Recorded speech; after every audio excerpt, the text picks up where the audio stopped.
सर्व कल्याणकारी प्रधानम सर्वधर्माणाम जैनम जयतु शासनम मंगलमय मंगल करण वीत राग विज्ञान नमो ताई याते भय अरियंतादि महान करि मंगल करियो महाग्रंथ करण के काज याते मिले समाज सब पावे निजपत प्रशांत मत गंभीरम विश्वविद्या कुलगुरु भव्यैक शरणम जय श्रीमत् सर्वज्ञ शास्त्री।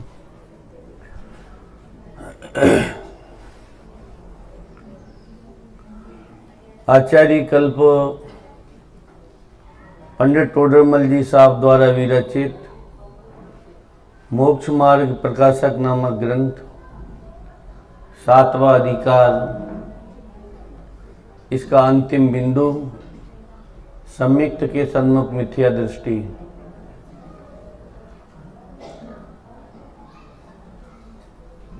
व्यवहाराभासी, निश्चयाभासी, उभयाभासी में तो भूलें बतलाई, गलतियां बतलाई, पढ़े लिखे व्यक्ति की जो भूल हो जाती है उन सबको उन्होंने दर्शाया। सम्यक्त के सन्मुख मिथ्या दृष्टि में भूल नहीं बतलाई, हमें करना क्या है, क्योंकि और वो जो 3 भूलें पहले बतलाई थी, इस प्रकरण में एक की भी उन्होंने चर्चा नहीं की। ये भी एक गजब की बात है। कहाँ व्यवहाराभासी, निश्चयाभासी, अभी कुछ लोग नए भी आए हैं, पहली बार भी आए हैं, और पहली बार जो आए उन्हें तुम दाल बाटी खिला दो तो किस पोजीशन में बैठेंगे वो हैं। तो ये जो व्यवहाराभासी, निश्चयाभासी और उभयाभासी का जो श्रोता है पंडित साहब का, वो कितना पढ़ा लिखा है वो तो तर्कों से पता चलता है।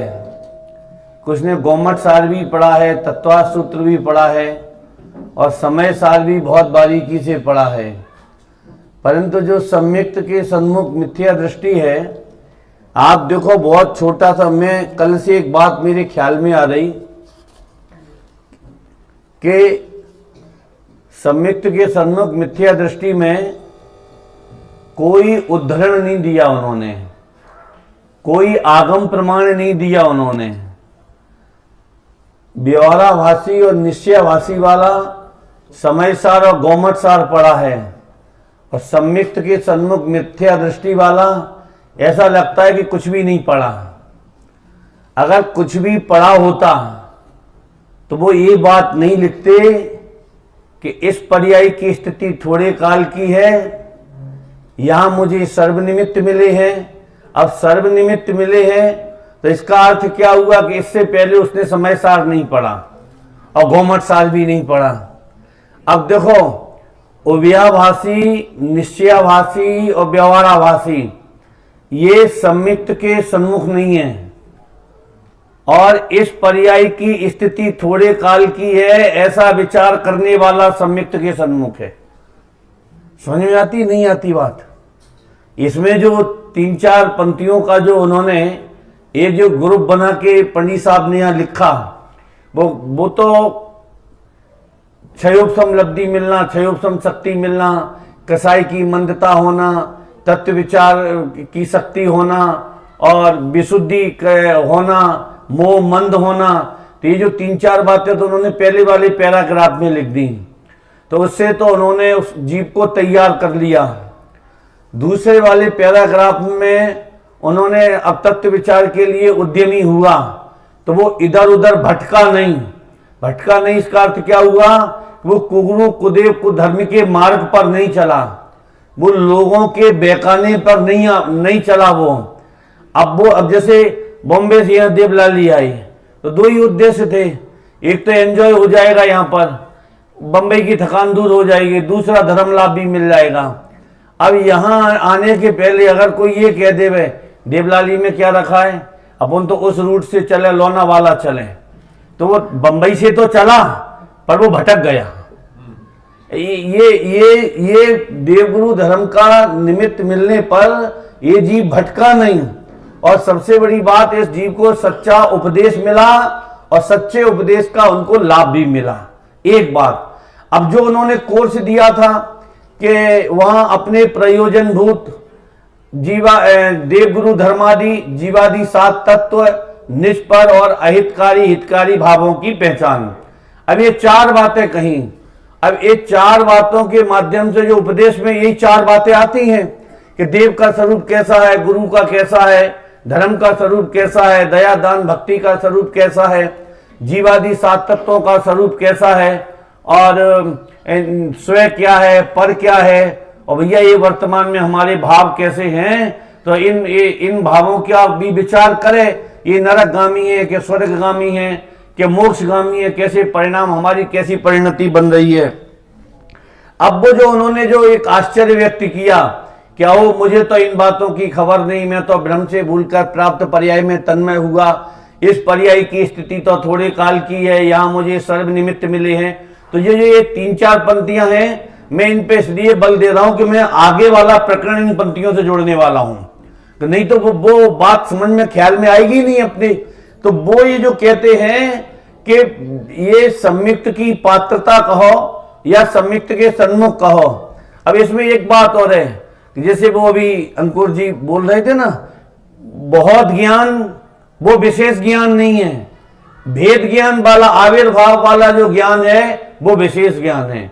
अपन इसे ऐसा भी कह सकते हैं कि 11 अंग 9 पूर्व का जो ज्ञान है वो विशेष ज्ञान नहीं है, क्या कहा, और वो सिंह का जो ज्ञान है वो विशेष ज्ञान है, ऐसा ही अपन लगा सकते हैं। मतलब जो ज्ञान यथार्थ हमको दिग्दर्शन कराए, यथार्थ हमको दिशा में ले जाए, उसका नाम विशेष ज्ञान है। उन्होंने लिखा ना, इसका मंगलाचरण क्या, मोक्ष प्रकाशक का, मंगलमय मंगल करण वीतराग विज्ञान नमहु ताई याते भये अरिहंतादि मन। अरंत काय से बने, तो कहते हैं कि मंगलमय मंगल करण वीतराग और विज्ञान। अब ये वीतराग माने विकारों का अभाव और विज्ञान माने यथार्थ ज्ञान, और यथार्थ ज्ञान के अर्थ में कभी कभी केवल ज्ञान भी ले लिया जाता है। और वो पूजत्व के कारण में भी उन्होंने यही बात लिखी कि भाई विशेष ज्ञान क्या होता है, वीतरागता क्या होती है, तो वो सब उन्होंने वहां पर पंडित साहब ने घटित किया। अब यहां पर जो ये कह रहे हैं कि मुझे इन बातों की खबर नहीं, मैं तो भ्रम से भूलकर प्राप्त पर्याय में तन्मय हुआ, तो ये इसमें ये हृदय विदारक वाली बातें हैं। क्या कहा, अभी अपन यहां इतने बैठे हैं, मैंने तो नहीं कहनी, अभी अंकुर जी बता रहे थे 350 लोग बैठे हैं यहाँ पर, 400 लोग बैठे हैं, तो शायद ख्याल में आया होगा उनके, नहीं वैसे सुबह बता रहे थे कि 4 से 12 लोग थे पूजन में। तो मेरे कहने का तात्पर्य ये कि यहां पर जो ये बात कह रहे हैं पंडित साहब कि इस पर्याय की स्थिति थोड़े काल की है, आप इस पंक्ति को क्या समझते हो, इस पर्याय की स्थिति थोड़े काल की है, इसका अर्थ क्या हुआ कि यहां एक समय भी रुकने का तुम विकल्प मत करना। क्यों कि इसकी स्थिति थोड़े, एक पैसे की स्थिति थोड़े काल की है, शरीर की स्थिति थोड़े काल की है, राग की स्थिति थोड़े काल की है, कसाई की स्थिति थोड़े काल की है। तो ये जो थोड़ा काल कह रहे हैं, तो थोड़ा काल माने कितना थोड़ा।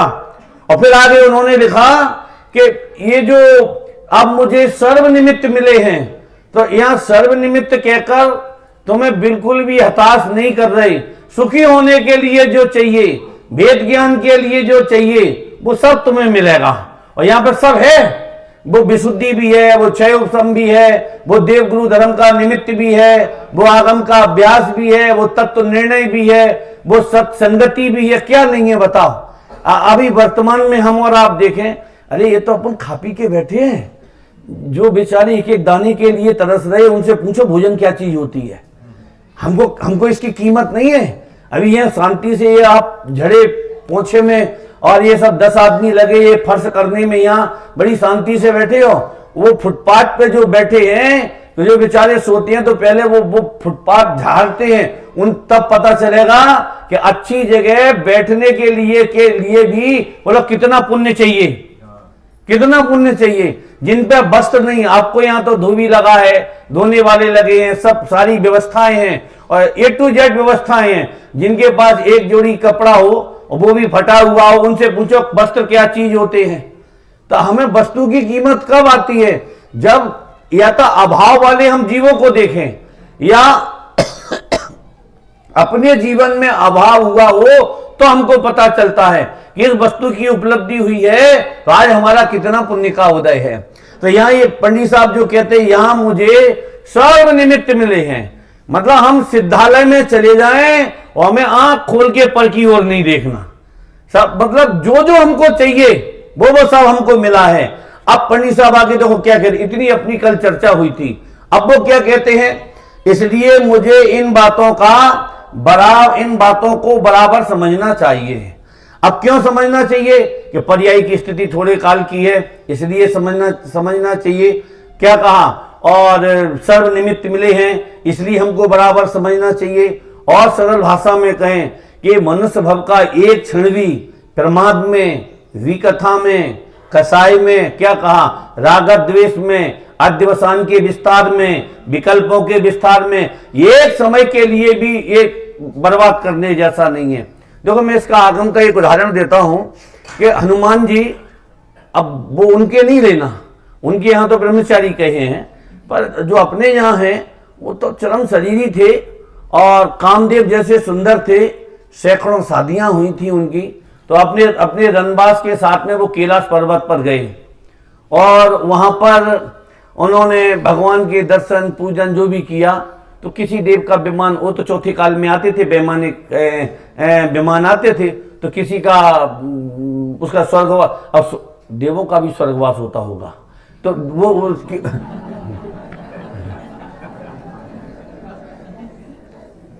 चलो मैं ये कहता हूं उसकी आयु पूरी हो गई, अब तो ठीक है कि स्वर्गवासियों का अगर हम स्वर्गवास कहेंगे तो भी झगड़ा खड़ा हो जाएगा, क्योंकि तो ये स्वर्गवासी तो मनुष्यों के लिए है, देवताओं के लिए हम स्वर्गवासी शब्द का प्रयोग नहीं कर सकते ना।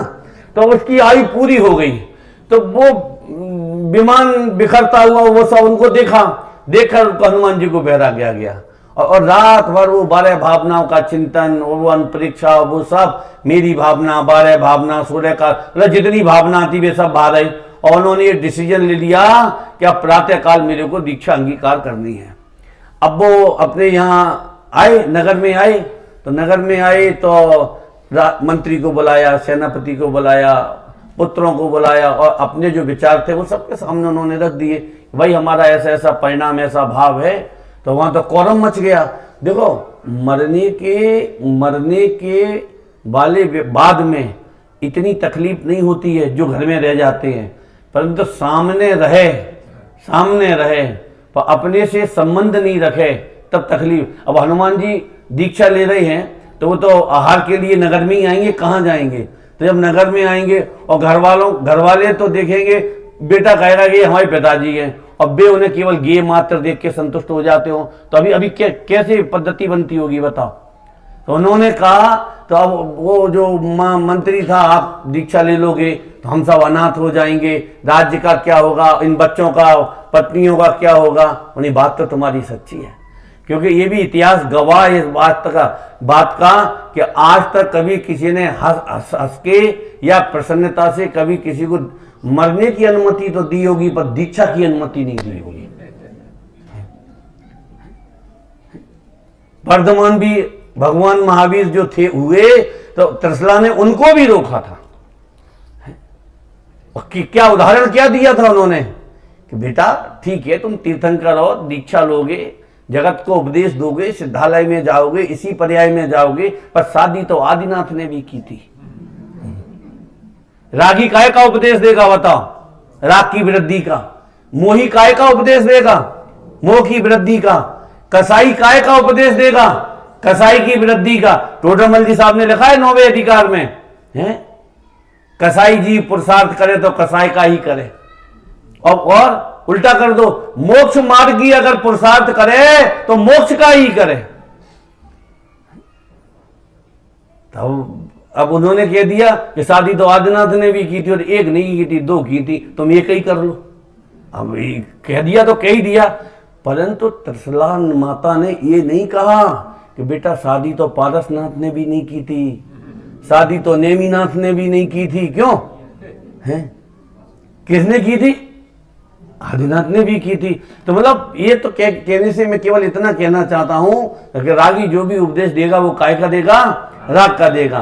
तो वो बात तो मैं हनुमान जी की कह रहा था आपसे। तो वो उन्होंने कहा बात तो सही है, तुमने कहा कि हम दीक्षा ले लेंगे तो तुम सब अनाथ हो जाओगे। तो उन्होंने कहा कि अनाथ तो हो जाओगे तुम लोग अगर मैंने दीक्षा ले ली। अच्छा ये बताओ, जब हम नरक में थे तब तुम सब लोग कहां थे? हमें ये बता दो बस। क्या कहा? जब एक एक श्वास में हम 18 बार जन्म और मरण कर रहे थे, ऐसा लिखा पद्म पुराण में। रविशंकर स्वामी ने ऐसा लिखा। हनुमान जी के मुख में ये वचन डाले उन्होंने कहा कि उन्होंने मंत्री और पत्नियों से कहा, उन्होंने कहा कि जब हम एक एक श्वास में 18 बार जन्म और मरण कर रहे थे तब तुम बोला सब कहां थे। ये बात कह के मैं क्या कहना चाहता हूं? मुक्ति के मार्ग में किसी की नहीं सुनना, अगर अपना हित चाहते हो तो। तब उन्होंने वहां पे एक बहुत सुंदर पंक्ति लिखी। वहां लिखा उन्होंने, ये मनुष्य जन्म पाकर निमेष मात्र भी व्यर्थ गमाना उचित नहीं है। निमेष समझते हो? ये जो अपन पलक झपकती है ना, तो इस पलक झपकने को निमेष बोलते हैं। मतलब एक पलक झपके ये मनुष्य भाव इतना भी व्यर्थ में नष्ट करने योग्य नहीं। हमने तो पूरा ही मनुष्य भाव दांव पे लगा दिया। और किसके लिए लगा दिया? किस चीज के लिए लगा दिया? कि जो चीज साथ जाने वाली नहीं है और हम छोड़ के जाएंगे, फिर अनंत काल तक कभी देखने को नहीं मिलेगी, उसके लिए हमने ये मनुष्य भाव दांव पे लगा दिया। यहां क्या कह रहे हैं कि सर्व निमित्त मिले हैं, इसलिए मुझे इन बातों की को बराबर समझना चाहिए, क्योंकि इनमें तो मेरा ही प्रयोजन भाषित होता है। अगर भाई साहब ये कहते हैं प्रवचन में चलो बैठो, तो इसमें कोई मेरा हित नहीं है। अगर ये प्रेरणा दी जाती है कि 2-4 कला स्वाध्याय जोइए, तो इसमें कुछ गुरुदेव का भला होने वाला नहीं है। क्या कहा? ये तो तुम्हारे हित के लिए कह रहे, ये कह रहे ना कि इसमें तो मेरा ही प्रयोजन भाषित होता है। ये इसमें तो मेरा प्रयोजन भाषित होता है। ये सम्मिक्त के सन्मुख मिथ्या दृष्टि। और 11-9 पूर्व तक का पढ़े वो सम्मिक्त के इसके पीछे वाले पृष्ठ पर एक बहुत सुंदर वो पैराग्राफ आएगा, और आज तो नहीं पर हो सकता है कलम उसका वंचन करें। उसमें लिखा है कि सम्मिक्त का अधिकारी कौन? बोलो कौन सम्मिक्त का अधिकारी? उन्होंने टोडर जी साहब ने लिखा कि दुनिया भर की बातें उन्होंने लिखी, ये काम करने वाला सम्मिक्त का अधिकारी नहीं है, तत्व विचार वाला सम्मिक्त का अधिकारी है। ये मैं हूं और ये पर है, इतना विचार करने वाला वो सम्मिक्त का अधिकारी है। बाकी का कौन? मतलब बहुत पूजा करने वाला, बहुत व्रत आदि करने वाला, बहुत तपस्या आदि करने वाला, बहुत शास्त्र अभ्यास करने वाला, ये सम्मिक्त का। अब देखो इनको भी सम्मिक्त हो सकता है, इनकार नहीं है, परंतु कोई इनसे ही सम्मिक्त की उत्पत्ति माने, ये उसका निषेध किया है।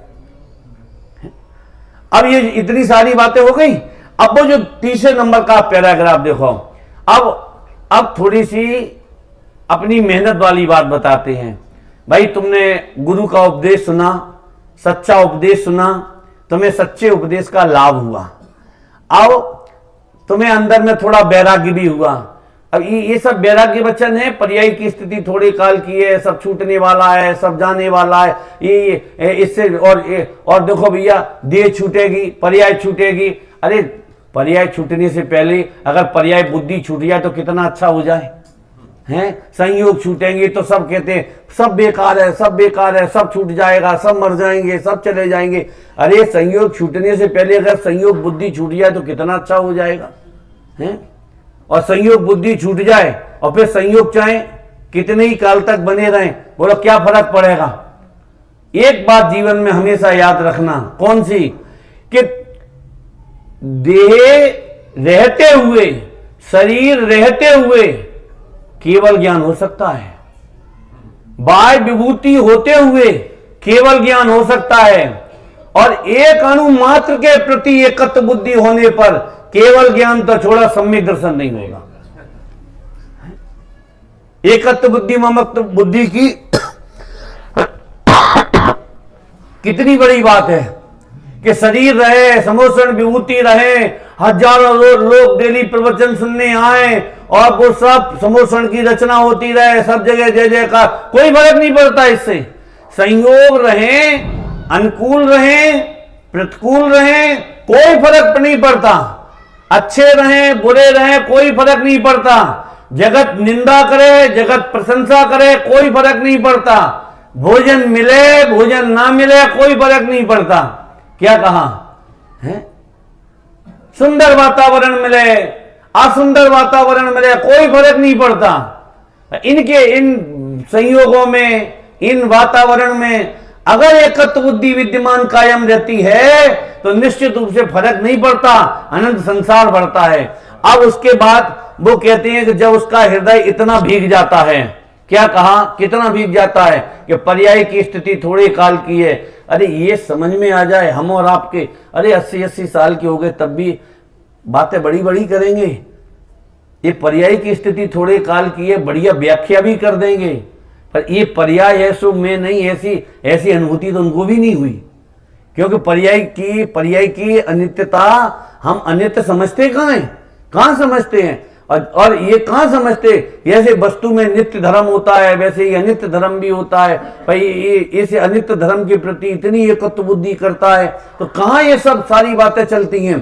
तो यहाँ कहते हैं कि जब उसका हृदय इतना भीग जाता है तब फिर टोडरमल जी साहब कहते हैं कि इसको 3 काम करने होते हैं।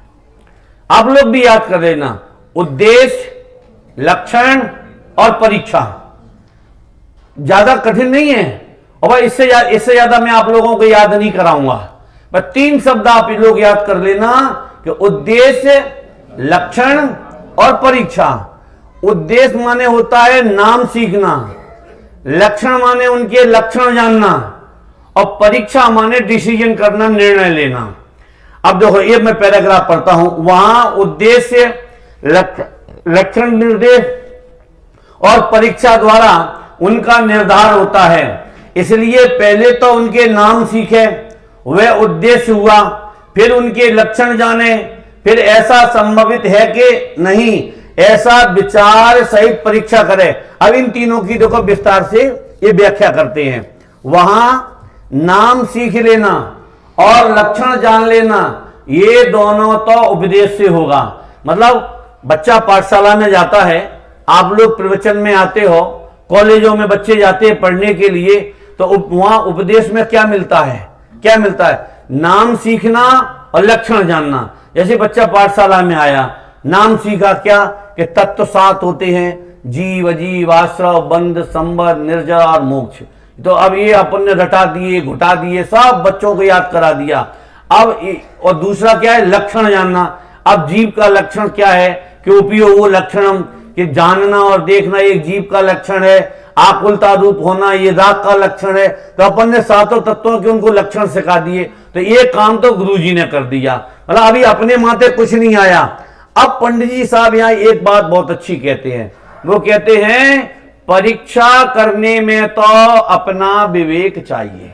दो बोर्ड पर देखो लिखा है कि नहीं, क्या कह रहे हैं, वो ये कह रहे हैं कि उधार की बुद्धि काम नहीं करेगी, हैं कि बाबा जी तुम हमारे घरे आइयो, हम सोएंगे तुम गइयो, हम सोते रहें और तुम ढोल बजाते रहो, इससे काम नहीं चलेगा। क्या कहा,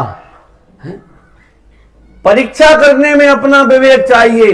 अपना विवेक चाहिए माने देखो कोई किसी को भूख लगी हो, थाली परस के भैया कोई दे देवे तो खा लोगे, पर थाली परस लाए खाए नहीं तो वो सामने वाला अपने हाथ से खिला दे, हम कह रहे वो तो तुम अभी मुंह ही नहीं चलाओ।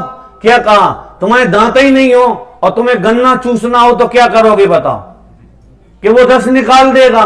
मूंगफली चबाना हो तो मिक्सी में पीस देगा, चने चबाने हो तो मिक्सी में बना के, पर गटकना तो खुद को ही पड़ेगा।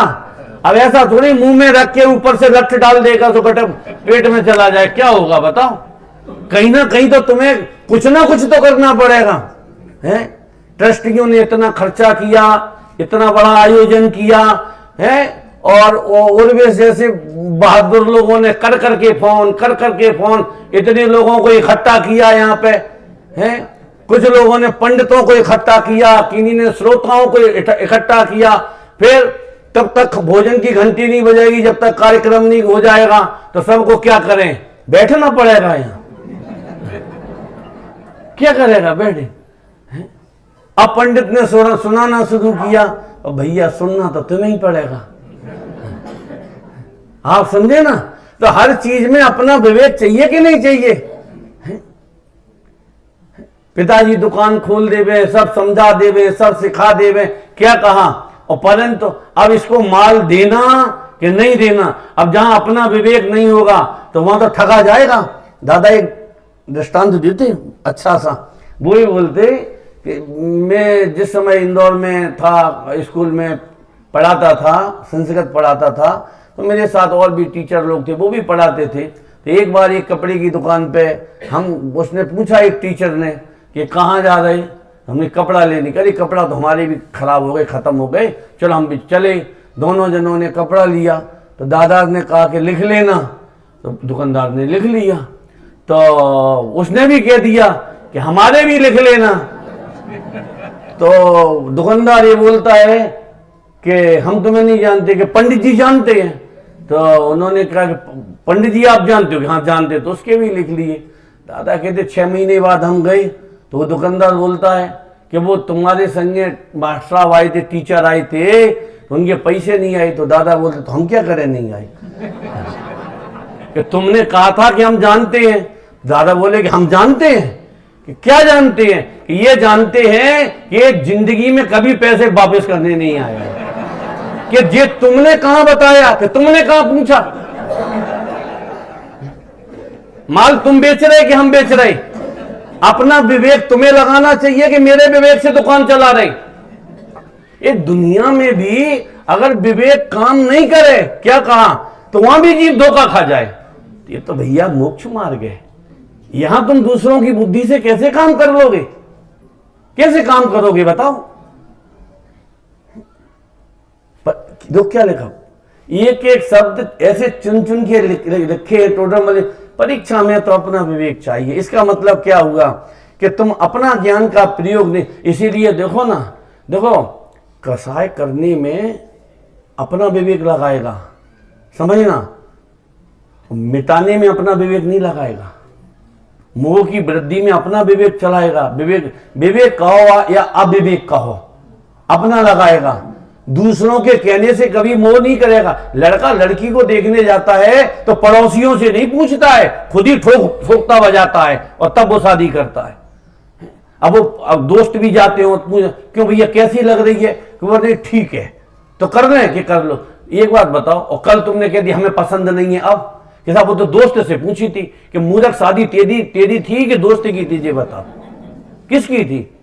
अरे हर जगह अपना विवेक काम लगाना पड़ेगा आपको। अपना विवेक नहीं लगाओगे तो मोक्ष मार्ग तो छोड़ा, तुम संसार मार्ग में फ्लॉप हो जाओगे।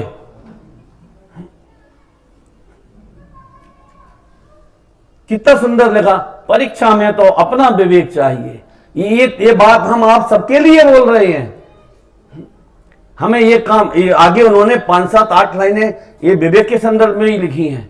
निर्णय करता है, एकांत में बैठता है, प्रश्न उत्तर करता है, विशेषज्ञों से पूछता है, युक्तियां लगाता है, प्रबल युक्ति कौन सी है, निर्बल युक्ति कौन सी है, फिर एकांत में जाता है, फिर जैसा विचार होता है वह समान बुद्धि के धारकों के बीच में बैठता है, फिर एकांत में जाता है। मतलब हम जितना आसान समझते हैं, ये बात सच्ची है कि मोक्ष मार्ग बहुत कठिन है, बहुत कठिन है। अगर कठिन नहीं होता तो 11 अंग 9 पूर्व तक पड़ जाते हैं और फिर भी अज्ञानी रह जाते हैं।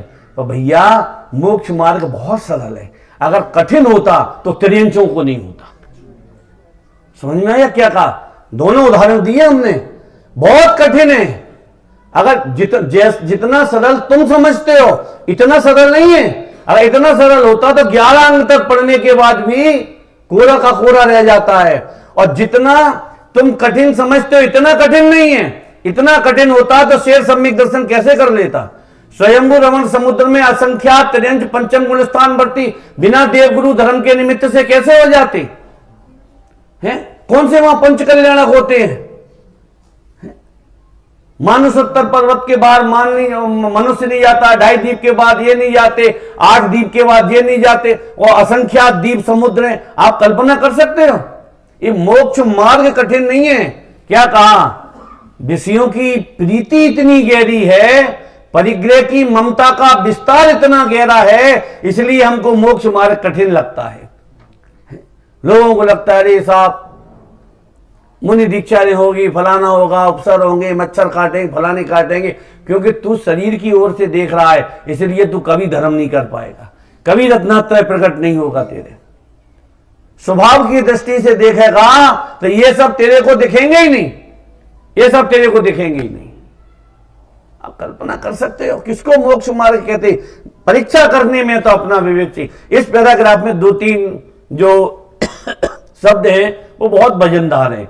एक तो ये कि परीक्षा करने में अपना विवेक चाहिए। अब देखो बाकी का मैं पढ़ता हूं और जिस पंक्ति के ऊपर मेरे को बोलना है मैं वहां रुकूंगा। देखो, जैसा उपदेश दिया हो वैसा याद कर लेना तथा परीक्षा करने में अपना विवेक चाहिए।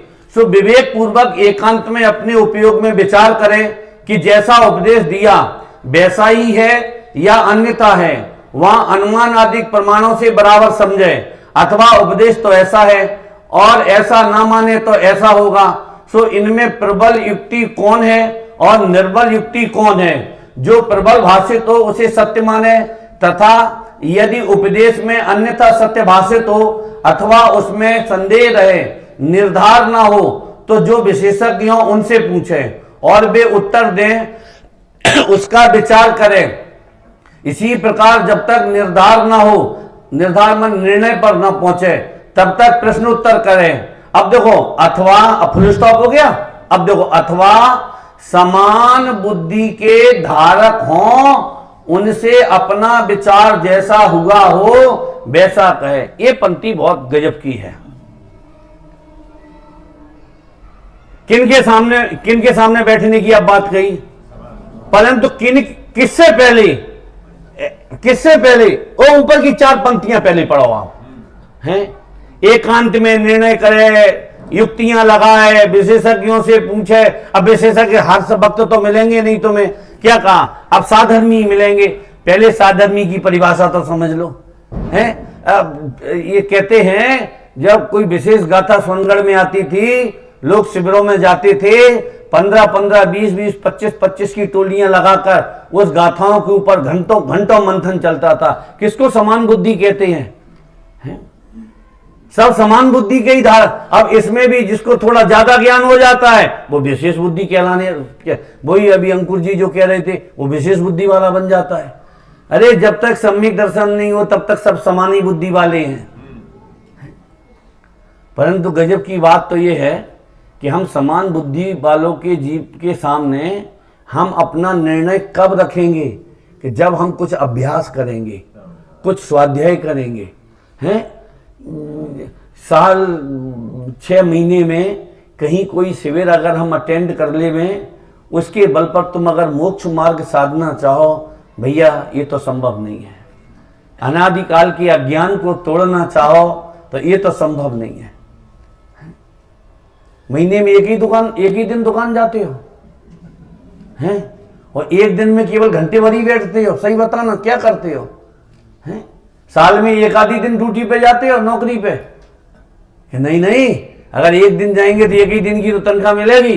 तो आप लोग यहाँ 5 दिन के लिए आए हो तो 5 दिन वाला ही लाभ मिलेगा हैं, 24 घंटे वाला लाभ थोड़ी मिलेगा। अब ये समान बुद्धि क्या है? अरे समान बुद्धि वाले जो होते हैं, क्या कहा? समान बुद्धि वाले होते हैं, उनके आपस में परिणाम कैसे होते हैं? बोलो, परिणाम भी समान ही होते हैं उनके। जब मिलते हैं, ऐसा आता ना, धन धन साधर्मी जन मिलन की घड़ी है कि धन्य है कि साधर्मी। देखो रिश्ते नातेदार वाले आवे, समझना, रिश्ते नातेदार वाले आवे, नातेदार आवे, अपने रिलेशन वाले आवे, बेबई आवे, ससुराल वाले आवे, बेटी की ससुराल वाले आवे, कितनी खुशी होती है। और कोई साधर्मी मिले तो उससे अनंत गुनी ज्यादा प्रसन्नता होनी चाहिए। क्योंकि वे जो मिले हैं वे सिवाय एक भी कथा के अलावा दूसरी कथा करने वाले नहीं है। और साधर्मी मिला है वो मोक्ष मार्ग के अलावा दूसरी कथा करने वाला नहीं है। किसको समान बुद्धि कहते हैं? कि समान बुद्धि के धारकों के। अरे समान बुद्धि माने क्या? कि तुमने इतना अभ्यास किया है, सामने वाला भी इतना ही अभ्यासी होना चाहिए है। अब तुमने तो कोई अभ्यास किया नहीं है और सामने वाले के अगर बरसों का अभ्यास है तो प्रश्न उत्तर बोलो कैसे होंगे? या तुम्हारा अभ्यास बहुत है और किसी अल्प बुद्धि वाले से अगर कोई प्रश्न करोगे तो? एक बात और बता दूं आपको, अपने से बड़ों के साथ में रहना बहुत आसान है, छोटों को अपने साथ रखना बहुत मुश्किल है। समझ में आया? सोचना हमने क्या कहा आपसे। बड़ों के साथ रहना, क्यों? कि बड़ों के साथ रहोगे तो सारी जिम्मेदारी उसकी है और छोटों को अपने साथ रखोगे तो सारी जिम्मेदारी अपनी है। आप कल्पना तो ये पंडित साहब क्या लिखते कि समान बुद्धि के धारकों के बीच में छल नहीं होना चाहिए। जो तुमने निर्णय किया है इसमें तो कह रहे जीव का ये स्वरूप है, मेरी समझ में ये आता है, आपकी समझ में क्या आता है बताओ?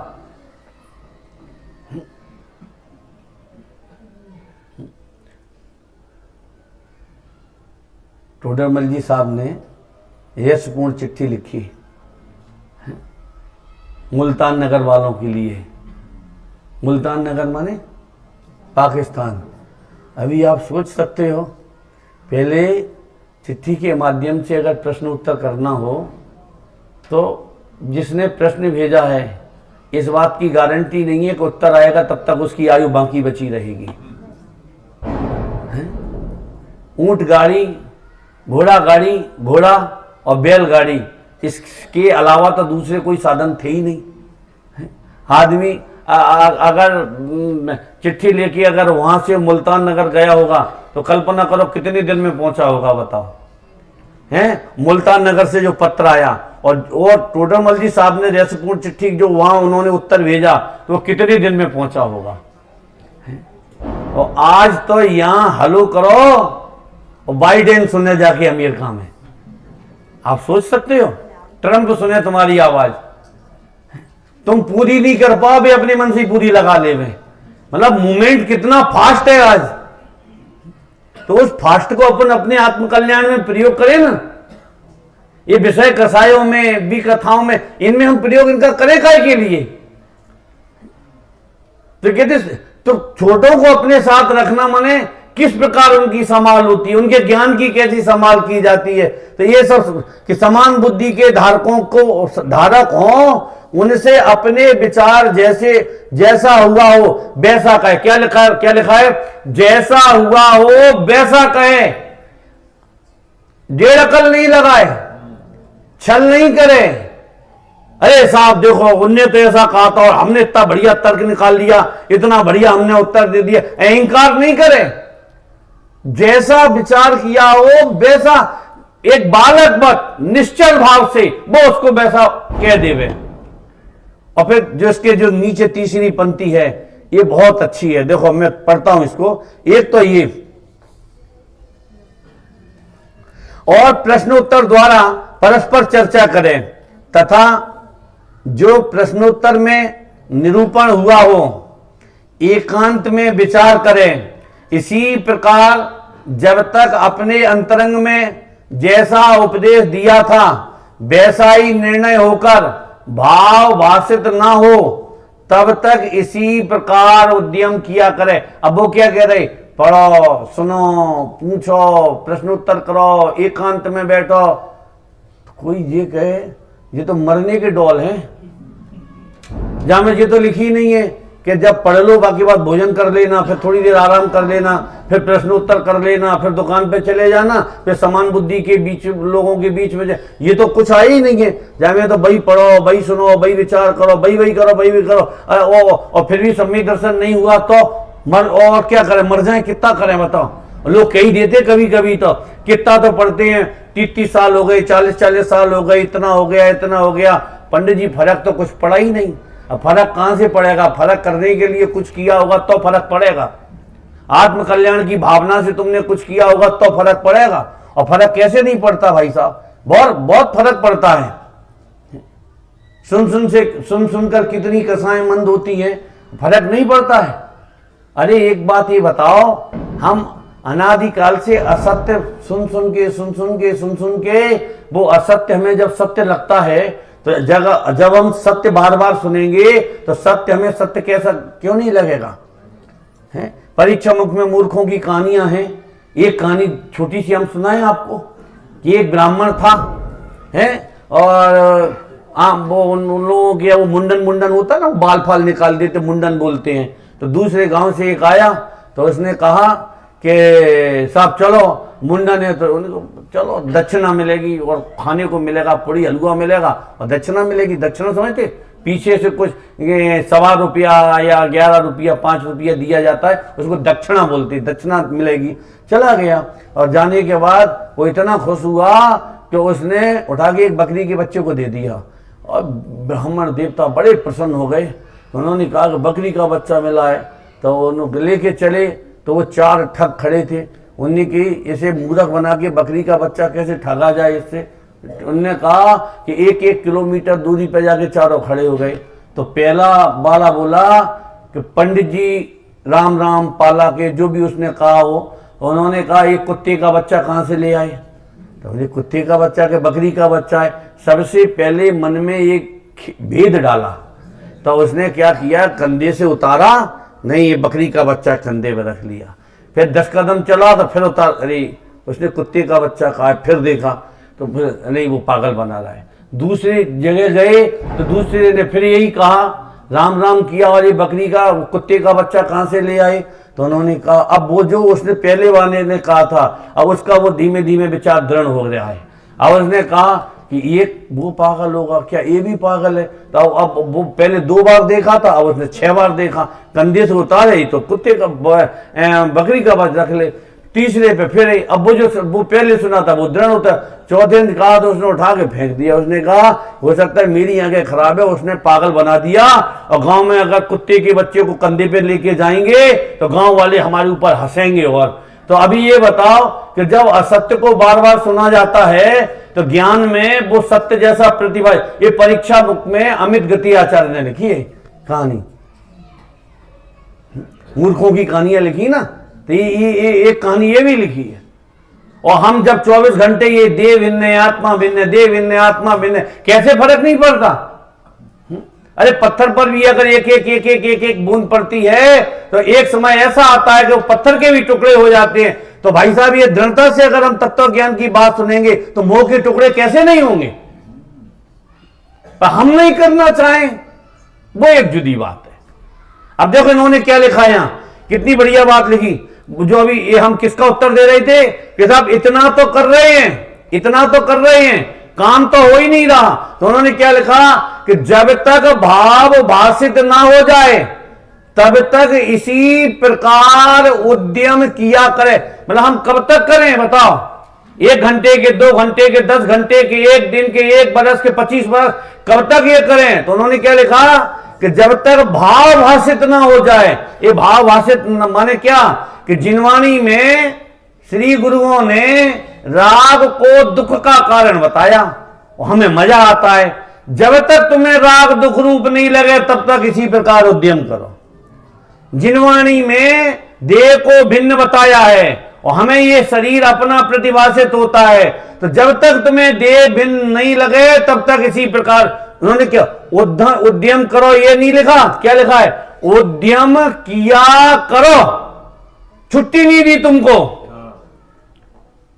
ये निर्णय की निरंतरता उन्होंने बतलाई है। ऐसा ही सोचते रहो, विचार करते रहो, अभ्यास करते रहो। मतलब कब तक कि सम्यक दर्शन का जो स्वरूप बताया, मिथ्या दर्शन का जो स्वरूप बताया, वो जब तक अपने को प्रतिभाषित नहीं हो तब तक इसी प्रकार उद्यम किया करो। अभी आप विचार करके देखो, हम तो थोड़ा करते हैं, थक जाते हैं, फिर सो लेते हैं, फला काम कर लेते हैं। हम ये नहीं कह रहे हैं कि तत्व निर्णय करने में सोया नहीं जाता, कि नींद नहीं आती है, कि भूख नहीं लगती है, कि मतलब व्यापार धंधा नहीं किया जाता है, कि अपने नौकरी इत्यादि पे नहीं जाया जाता है, जॉब पर नहीं हम ये नहीं कह रहे, ये नहीं कि ये किया जाता है, परंतु अंदर में धारा तो एक वही वही वही धारा चलती रहती है। अभी कैसी धारा चलती रहती है?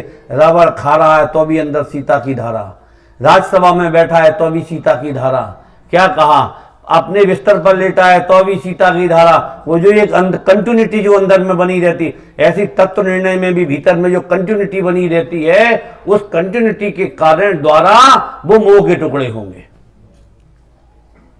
हमें निरंतरता चाहिए और आज हमारे जीवन में निरंतरता नहीं है, कंटिन्यूटी नहीं है। मतलब आप ये कर लिया, आप थक गए, अब ये कर लिया, ये अरे थक गए तो सो जाओ, क्या कहा, थक गए तो सो जाओ। परंतु देखो लोग कहते हैं हमें बहुत सपने आते हैं, कि काय के सपने आती हैं तुम्हें, काय के सपने? अरे जो 24 घंटे सोचते हो। अच्छा एक बात बताओ, सोते में आज तक मेरे से किसी ने ये नहीं कहा कि पंडित जी आज हमें सपना आया कि हम मुनि बन गए,